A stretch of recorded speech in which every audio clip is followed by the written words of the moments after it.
मुई कौशल संग्रामी सुशांत मिश्र आज आम कलेक्टर ऑफिस के आईचु जेनटा कि सूचना दे अग्रिम सूचना देसन से आमर अनेक दिन आम आंदोलन करूँ कि आमर भाषा के मान्यता दियो आमर भाषा रे धनुयात्रा हो आमर कैंसर हॉस्पिटल हो आमर पश्चिम ओडिशा विकास परिषद आमर एरिया के आसू तार अर्थ बराद बेसी बढ़ू आउ आमर बुर्ला हॉस्पिटल हो बोलिकी मुद्दा धरिक आम आंदोलन करूँ आम अथा हो गलु आंदोलन कर मुद्दा हिसाब या मुद्दा विहीन सबू बेमार गोटे उस कौशल राज्य दाबी नहीं करी आम एबा 22 मंगलवार दिन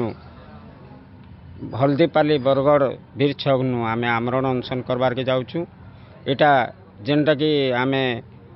किहे ने करी कौशल राज्य दाबी करी आमरण अनशन आर आंदोलन आमर पिला माने मुद्दा हिसाब करते आम यहाँ कौशल राज्य डायरेक्ट मागबू सरकार आर नहीं दियन कैंसी मुद्दारे दाबी पूरा नहीं करन आम जानलु न और केते दिन सोहमा सबू खଣି खदान सारी देबे सबू आमर अंचल विकास के ठप करदेवे तार परे आम देखुमा बसिकी किछु करि ना पारू आम राज्य मागबार लगी इनु याड के रेडी हो राज्य आंदोलन ही बढ़ामु दाबी पूरण ने तो हुए कि आसिक कौशल राज्य आमर अनशन जगार हो जा बोलिक लिखिक न दिए आम किसी मूवमेंट के बहुत आगे नेबार लगी और संग्रामी मान को बाहर कर आंदोलन के प्रखर करवार लगी किसी ना भी आम मरीजीमु पछे ना उठू आमर जदि एमएलए मंत्री मैंने आसिक आमको किसी गोटे लिखित प्रतिश्रुति देवे जे आम विधानसभा